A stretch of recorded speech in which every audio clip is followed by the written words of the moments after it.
आजकल कई सारी जगह पे मुझे ओएनडीसी जो कि एक ई कॉमर्स प्लेटफॉर्म है उसका अपडेट मिल रहा है। मुझे सोशल मीडिया में भी काफी इसके बारे में जानकारी मिल रही है। तो मुझे अ, ये भी पता चला कि ईवाइटल आरएक्स भी ओएनडीसी पे है। तो मुझे इसके बारे में थोड़ी इंफॉर्मेशन दीजिए। आपने जैसे सुना है ओएनडीसी ऑलरेडी अवेलेबल है इंडिया में। ये बेसिकली एक इंडियन गवर्नमेंट का इनिशिएटिव है। एकदम बराबर से जैसे आपका कंपैरिजन किया जाए तो जैसे यूपीआई बनाया था गवर्नमेंट ने, वो पेमेंट्स के लिए बनाया था। तो जो ओएनडीसी का जो प्रोटोकॉल है वो गवर्नमेंट जो बिजनेसेस है इंडिया के छोटे बड़े कोई भी बिजनेसेस है तो उसको डिजिटाइज उसको ई कॉमर्स की और ले जाने के लिए ये एक प्रोटोकॉल बनाया गया हुआ है। ओएनडीसी जो चल रहा है वो कम्प्लीटली गवर्नमेंट इनिशिएटिव है। और जैसे कि आपने बताया कि इवाइटल आरएक्स भी एक बेसिकली एक पार्टिसिपेंट है, अम, जिसके जरिए से आज इंडिया की फार्मेसीज भी ओएनडीसी पे एक ही क्लिक से एक्टिव सेलर बन सकती है। तो वो बेसिकली डिजिटल ई कॉमर्स का भी आप उसका फायदा उठा सकते हो, ई कॉमर्स इवाइटल आरएक्स और ओएनडीसी के जरिए से। एक तरीके से मैं सेलर बन रहा हूँ ओएनडीसी पे, तो वैसे सेलर फ्लिपकार्ट और अमेजोन पे भी बना जा सकता है। तो वहां पे मैं सेलर बनूं उससे यहाँ पे कैसे अलग होगा? जी जी जी जी, बहुत बढ़िया क्वेश्चन है। और हालांकि जो आपने बताया वही एक इरादा है गवर्नमेंट का और वही एक जरिया है कि अ, आप भी फ्लिपकार्ट और अमेजोन पे डायरेक्टली सेलर अकाउंट बना सकते हो, आप बेच सकते हो।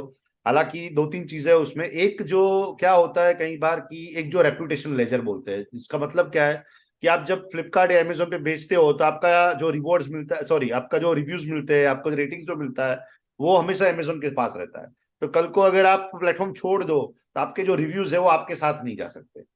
तो ये चीज जो थी वो अच्छी नहीं थी। जो प्रोटोकॉल गवर्नमेंट ने से डेवलप किया है कि आप कोई भी ऐप पे सेलर बन सकते हो, पर आपके रिव्यूज, आपका जो रेपुटेशन लेजर जो रहता है वो आपके साथ रहेगा। वो एक चीज है। दूसरी चीज ये है कि जब फ्लिपकार्ट या अमेजोन पे आप सेलर रहते हो तो उसके सारे के सारे जो कंडीशंस रहते हैं वो फ्लिपकार्ट और अमेजोन पे रहते हैं। वो डिलीवरी भी जैसे चाहे वैसे ही करनी है, उसका पेमेंट का टर्म्स जो रहता है वैसे ही रहता है।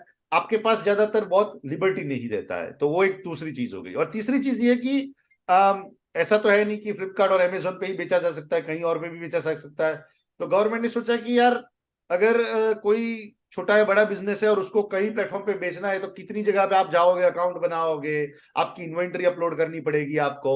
वहां से ऑर्डर आएंगे तो आप 10 पोर्टल थोड़ी ना खुले रखोगे तो आपको पता चलेगा कि ऑर्डर आ भी रहा है कि नहीं आ रहा है। तो ये जो कॉम्प्लिकेशन है, जो बहुत सारे मल्टीपल प्लेयर्स थे, उनको रिड्यूस करने के लिए उनको एक सिंगल प्रोटोकॉल पे लाने की ये ओएनडीसी एक कोशिश है। और बिकॉज ये गवर्नमेंट का इनिशिएटिव है, जो उसके मिडल में फीस भी वगैरह जो रहती है उसमें भी काफी फैसिलिटेशन रहता है गवर्नमेंट का। और ऐसा एक्सटोर्शन ना हुए स्मॉल बिजनेसेस का या बड़े बिजनेसेस का, उसके नजर नजर में रख के ये ओएनडीसी की बेसिकली डिजाइन की हुई है। जैसे आप बता रहे हो मालूम पड़ रहा है कि यहाँ पे मैं एज अ सेलर कई सारी एप्लीकेशंस के जरिए बायर्स तक पहुंच सकता हूँ। करेक्ट और करेक्ट। ओएनडीसी खुद में एक ओपन नेटवर्क है, तो ये किस तरीके से काम करेगा? सी सी सी सो ओएनडीसी जैसे आपने बताया, ONDC stands for open network for digital commerce. हालांकि मैंने पहले ही बता देना चाहिए था, open network for digital commerce. तो एक बाजू रहता है सेलर्स। सेलर्स मतलब जो धंधे वाले आदमी अपनी सर्विस या अपना माल जो बेचते हैं, वो रिटेलर हो या होलसेलर हो या तो रिक्शा वाला भी हो सकता है या तो रेस्टोरेंट वाला भी हो सकता है। वो सेलर्स रहते हैं। तो उनका एक टेक्नोलॉजी प्रोवाइडर होता है, जैसे हम इस केस में इवाइटल आरएक्स, तो उसको लोग सेलर टेक्नोलॉजी प्रोवाइडर बोलते हैं। और दूसरी तरफ है बायर एप्लीकेशन। बायर एप्लीकेशन मतलब जहां पे एंड कंज्यूमर बैठा हुआ है। हालांकि वो फ्लिपकार्ट और अमेजोन भी हो सकता है, और कल को नहीं, एक्चुअली ऑलरेडी पेटीएम भी हो सकता है, फोन पे भी हो सकता है, हालांकि आईडीएफसी बैंक तक हो सकता है। जितनी भी कंपनियों को अपने खुद के बायर ऐप बनाने हैं वो सब के सब बायर ऐप भी बन सकते हैं, और जैसे हमारे जैसे सेलर ऐप भी रहते हैं।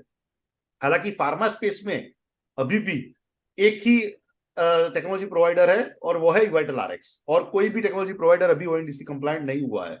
तो कंज्यूमर जो रहता है वो बायर ऐप पे रहता है। मतलब कंज्यूमर बैठा है फोन पे या तो फोन पे की जो स्पेसिफिक ऐप हुई है, पिन कोड बोलता है उनको, और या तो फिर वो है पेटीएम पे, या तो आईआईडीएफसी बैंक में, या तो फ्लिपकार्ट है में, जो भी ऐप बायर ऐप में ओएनडीसी पे कंप्लायंट है, उस पे कंज्यूमर बैठ सकता है और वहां पे बैठ के किसी भी सेलर को वो अपना ऑर्डर दे सकता है। तो जैसे प्लेयर माने जाए तो आप हो सेलर, एक है कंज्यूमर, मतलब बायर, सेलर और बायर, और दोनों के एक एक टेक्नोलॉजी प्रोवाइडर रहते हैं। बायर जो कंज्यूमर जिस ऐप पे होता है, और आप जो जिस ऐप से अपना ऑर्डर लेते हो, अपनी इन्वेंटरी दिखाते हो, वो बीच में रहता है ओएनडीसी का प्रोटोकॉल। इसके अलावा delivery, third party delivery logistics भी रहते हैं, third party payment online provider भी रहते हैं। पर ये सब जो है उसमें फ्लेक्सिबिलिटी काफी आपको मिलती है। तो ये अलग अलग अलग एक पूरा नेटवर्क पार्टिसिपेंट्स का पूरा एक इकोसिस्टम रहता है। ठीक है। काफी कुछ समझ में मुझे अभी आ गया है।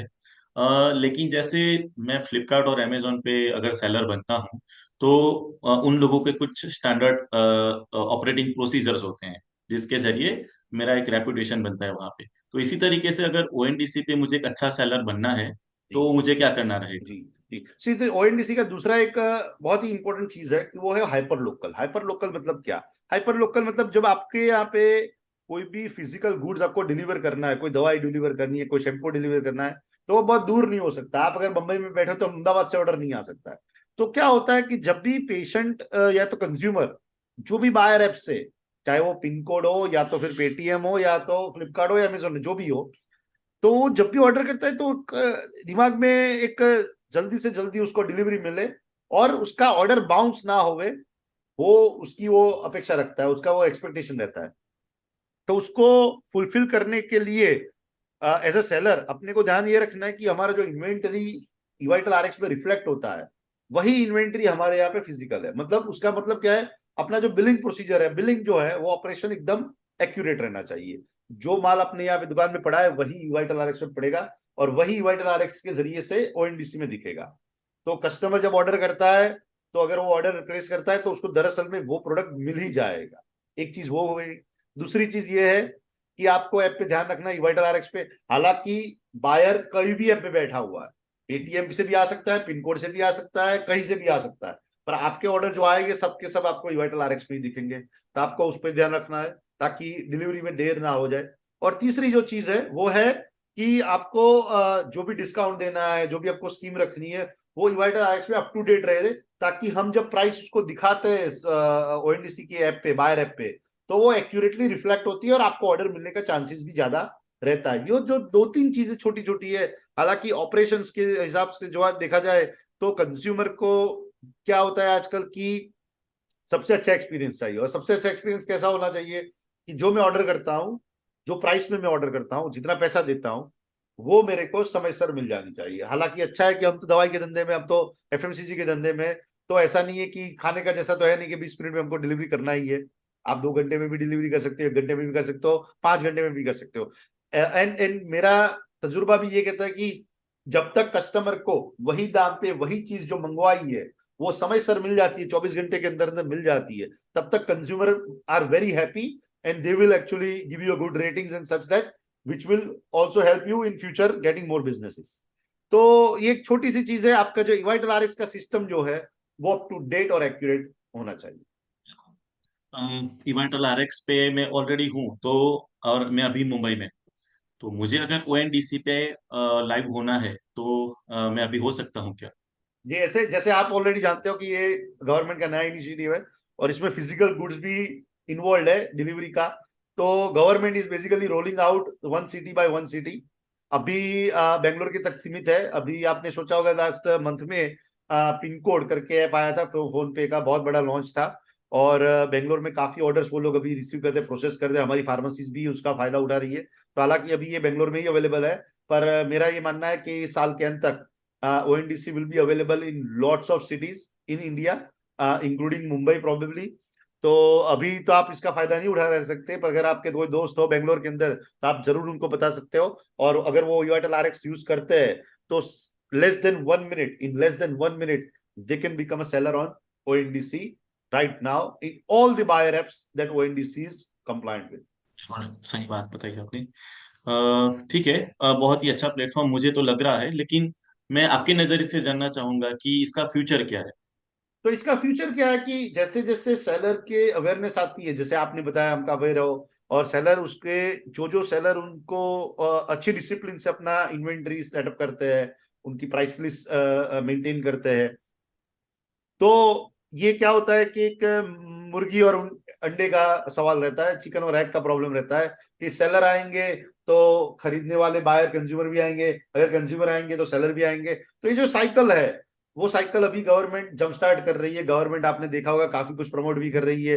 हमारे जो मिनिस्टर साहब हैं पीयूष गोयल जी, वो भी आजकल बड़ी वोकल है उसके बारे में, कॉमर्स के, ताकि गवर्नमेंट का उसको पूरा सपोर्ट है। गवर्नमेंट ने कुछ इंसेंटिव भी डिक्लेयर किए हुए हैं, क्योंकि क्या हुआ था कि कस्टमर जब शुरू शुरू में डिलीवरी मंगवाता है तो 100-200 रुपए का ही ऑर्डर करता है। अभी 100-200 रुपए में ग्रोस मार्जिन आपका रहेगा 20 रुपए, तो आप उसके लिए 2 किलोमीटर तक नहीं जाने वाले। तो गवर्नमेंट डिलीवरी का भी इंसेंटिव उसको दे रही है, ताकि ये अवेयरनेस बढ़ती जाए सेलर में और कंज्यूमर में। तो मेरे हिसाब से 6 महीने 1 साल लगने के अंदर काफी कुछ अवेयरनेस भी बढ़ जाएगी कंज्यूमर और सेलर दोनों के हिसाब से, और इसका प्रमोशन बढ़ता जाएगा। हालांकि उसमें टेक रेट रहता है। टेक रेट मतलब जो ऐप पे से ऑर्डर आता है, जैसे फोन पे से आया, तो वो 3% या 2% जो भी है वो टेक रेट लेती है। और हम भी ऐसे सेलर प्रोवाइडर, हम भी जो टेक रेट लेते हैं 2% फी लेते हैं, ताकि जितने भी ऑर्डर आपको मिल रहे हैं उसको आपको 4-5% टोटल फी लिखते हैं। ये सब कुछ निगोशिएबल है। निगोशिएबल मतलब सॉरी, हम लोग निगोशिएट करते हैं जो भी बायर ऐप को हम पे हमसे काम करना है उसके हिसाब से। और बहुत ही उसको अच्छी तरह से गवर्नमेंट भी, इवन हम भी एक एक साल से करीबन ओएनडीसी के गवर्नमेंट ऑफिशियल के साथ काम कर रहे हैं, और हमने भी काफी इनपुट्स लिए हुए हैं। क्योंकि क्या थी कि जैसे फूड मार्केट है या तो टैक्सी मार्केट है, उसमें टेक रेट बहुत ज्यादा थे। अभी वही टेक रेट एफएमसीजी मार्केट में नहीं चल सकते। तो हमारा फीडबैक गवर्नमेंट ने लिया, बहुत अच्छी तरह से लिया, और तुरंत ही उन्होंने भी बायर ऐप से निगोशिएट किया, कम्युनिकेट किया कि भाई इतना नहीं चल सकता, कम करना पड़ेगा। तो ये जो एक प्रोसेस है, जो इवोल्यूशन प्रोसेस है, हालांकि इसमें बहुत ही मैं पॉजिटिव हूँ। 1 साल के अंदर अंदर आप देखोगे कि every seller will know about ONDC, every consumer will be on apps like pin code, Paytm, ये सब जो एप्स है। और जो जो ई कॉमर्स में जो डुओपोली आज भी अगर देखा जाए, इतना बड़ा अमेजोन फ्लिपकार्ट होने के बाद भी आज इंडिया का 5% भी रिटेल का जो सेल्स है वो ई कॉमर्स पे नहीं होता है। तो आई थिंक ये गवर्नमेंट का एक इनिशिएटिव, जैसे आज से 5 साल पहले डिजिटल पेमेंट्स का ऑलमोस्ट नामो निशान नहीं था, 5 नहीं तो 7 साल पहले। पर आज आप देख सकते हो कि यूपीआई के बिना हम 5 मिनट जिंदा नहीं रह सकते। तो ऐसी ही चीज मेरे हिसाब से ओएनडीसी के द्वारा होगी कॉमर्स के क्षेत्र में। बहुत ही उम्दा बात की है। डेफिनेटली अगर मुझे बैठे बिठाए बिजनेस मिल रहा है तो बहुत ही बढ़िया चीज हो गई है ओएनडीसी की वजह से। तो I will definitely look forward to be on ONDC. Thank you. Thank you.